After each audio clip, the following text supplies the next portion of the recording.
Say what's cracking, YouTube? It's your boy 16 to life, and I'm back like I'm on a parole violation. You're down. Now, for those of y'all that's new to my page, in 1994, I got arrested. I was eventually sentenced to 16 years plus life, and I served 24 years straight in the California prison system. My show was about things I witnessed and saw in prison and things that I did that led me to prison. But I definitely don't want anyone to think that I'm endorsing that type of lifestyle. So from time to time, what I like to do is a segment that's called Free Game Friday. And basically, I try to give a little knowledge and wisdom to those that's still out there in the streets in the same manner, the way that some of my big homies would give to me and my homies when I was out there in the street. Because I definitely don't want anyone to think that I think this type of lifestyle is cool. Before we get started, I want you guys to check out a good show, man. The name of that show is called Swang Low Podcast. We spelling that SWANGLOW podcast. He got some good information on there, man. A real intelligent dude with a lot of knowledge. So y'all definitely be sure to check that out. So you saw the title of this video right here. The reason Sidewalks was built. Now, unless you square and lame, this right here is some old game. Everybody know, man, the reason Sidewalks was built because everybody wasn't meant to be in the street. You know what I'm saying? And sometimes there's nothing wrong, man, with having to get your soft, square ass on that sidewalk. You know what I'm saying? I mean, you know, we gonna get down to the nitty gritty in this motherfucker right here, y'all. We ain't worried about ads, none of that shit. We gonna talk shit on this one right here, right? And the reason being is, look, man, it's rough. When you get up in that cell, it's rough, man. Everybody can't take being in no cell for years and years, man. Some of you square motherfuckers can't take being in the back of no police car for 15 minutes. And you need air, you need water, and then you need to start giving out information. And look, man, if you gonna go that route, it's no need to even get in the streets, man. There's nothing wrong, man, with tapping out. You see motherfuckers in the MMA, mixed martial arts, they tap out all the time. So it's better to tap out before you get your motherfucking arm broke when a motherfucker got you in one of them chokeholds or whatever he got your ass in. Cause a chokehold, like a chokehold, like somebody in the MMA is gonna put you in, is nothing like no chokehold one of them courts is gonna put you in when your ass get caught up and locked up for murder, right? So it's better to tap out before you start choking and get your arm broken and get in that court and go to talking and doing type of bullshit, right? Now, y'all know me, right? I normally don't take personal shots, so I don't want you guys to consider this as a personal shot, right? But one thing I hate, man, is a weak motherfucker. And this is what I mean, right? We saw the dude Butter from Chicago. Butter then got arrested again. And like I said, this is not no personal shot at Butter, right? But Butter then got arrested again and went to crying in the jail cell. Now, we saw Butter arrested, I don't know how many months ago it was, and he broke down and he started crying then. You know, he talking about all his kids and, you know, he promised his kids he wasn't going to leave. Well, that should have been your wake-up call right then and there, man. Dudes need to know, you know, sometimes, you know, I'm going to just go ahead and say it, man.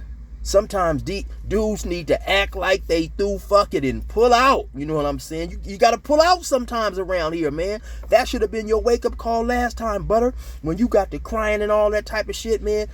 People that warned you, telling you to get out the streets. I mean, you know, some of your friends, other dudes on podcasts and stuff telling you, man, live your life, man. But you chose to get back out there in them streets again.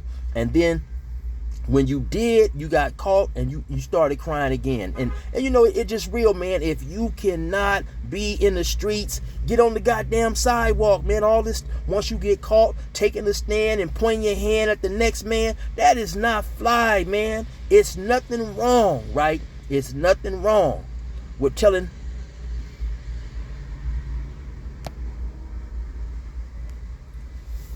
Sorry about that. I got a call and I don't know if my phone has stopped or whatever, right? But it's nothing wrong, man, with telling your homies, listen, man, you know what? This life is not made for me, man. I would rather do 30 years free as opposed to 30 years locked up, man, and go on and take another route. You know, I seen a video, and I seen it several times, right, where this dude, he was talking stuff to the police, right? And I done seen several videos like this, actually, where dudes be talking stuff to the police or whatever, but especially to the police. Then all of a sudden, they may swing or the police get physical with them and they go to hollering, crying, mama, mama. But my whole point is, man, you started that situation. And regardless of if it's with the police or whoever, man. If you start a situation, finish it like a man. You know what I'm saying? Finish the situation like a man. Don't suddenly get weak in the middle of it and realize you want to tap out and go to screaming for your mama or whatever. You know, I seen this dude in the county jail somewhere, and he was talking about how he'd whoop all these guards. Man, there's 9, 10 guards there, and he talking about, oh, my mama, if you come up in this cell, I'm taking off and blah, blah, blah. And dude, he stayed true to his word, right? When one of them dudes tried to come up in the cell, he tried to take off, and they went to fighting, but they whooped his ass. They had him hollering and screaming. He, okay, enough. Man, take it like a man. Don't break it down, you know, once it gets hard. So my whole point of saying this is, man, when you in them streets, you already know what potentially may come. So when it comes, man, you got to accept it. You got to ride it out, man. If not, get your ass on the sidewalk before you get caught up in that stuff, man. I mean, you know, we make decisions. We know the outcome of our decisions, and we got to stick by it, man. Which one of y'all out there think I wanted to do 24 years in jail? I didn't want to do no 24 years in jail, but I knew that it was a consequence of my actions, man. So I went in and I did my time, and I stayed 10 toes down. I mean, what other choice do you have, man? I mean, you know, back in my generation, man, your reputation was all you had, man. I would rather die than mark the game. You know what I'm saying? So now that I'm free, I don't put myself in those situations, man, because I know what it is.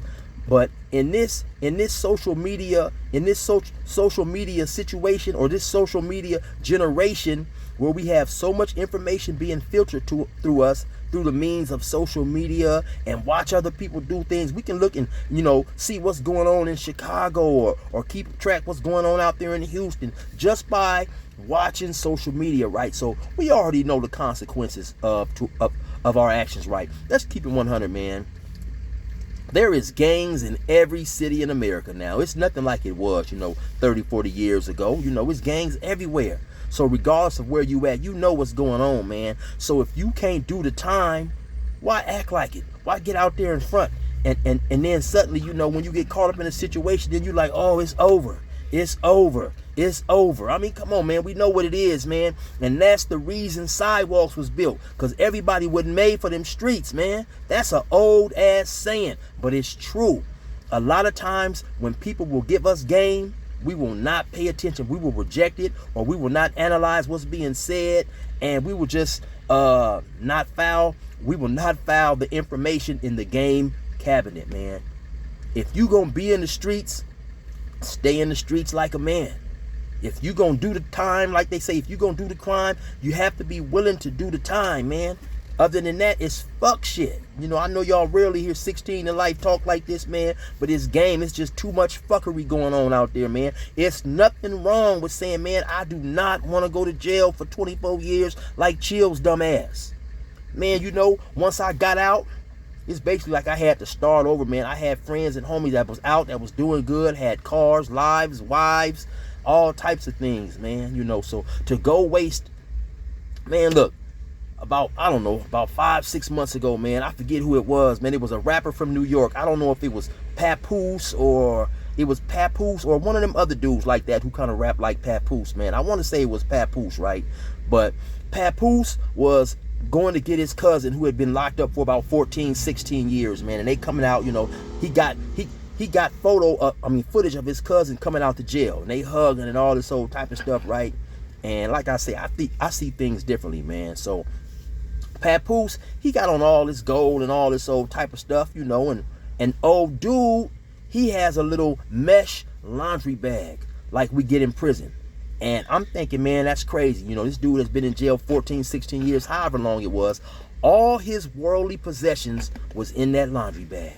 Everything that was important to him, pictures, documents, that's all dude more than likely had, man, unless he was just balling and selling big dope or doing something. And before he went to prison, he had houses and properties. But of course, if you sitting up in jail 15, 16 years and you got properties and houses and cars and stuff, you gotta eat, man. You gotta eat. We already know the bitch don't run off. She gonna get her fuck on, you know what I'm saying? The second that the cups come on. We already know what it is, man. If I didn't give it to y'all raw, man, I would not be doing my duty, man. You know what I'm saying? As soon as you get in that police car, and you can't do nothing for little mama, man, she got her legs open and that coochie get to smoking and she wanna fuck. It is what it is, man. The same way if she got locked up. Why the dudes be dumb enough, man, to think that our girls are gonna do something other than what we would do, right? If you had a nice looking young lady, right, and she got locked up for 15, 16 years, is you gonna be loyal? Is you gonna stay down, man? So you know, I got another call and dropped the phone. But my whole point is, man, you can't expect more out of someone than you can realistically expect out of yourself. Anything other than that is stupid, you know what I'm saying? So, man, this is what I'm trying to say to y'all one last time, man. Sidewalks was made for a reason. If you can't handle being in the street, get out of the streets now, man. Get your ass on the sidewalk and live your life, man. If not, do your time, man, like a soldier. Then you can get out and possibly have you a prison channel like Chill after you do 24 years. Anyway, man, y'all already know what it is. It's your boy 16 to life. I'm gone like a turkey through the cone. Resume normal program.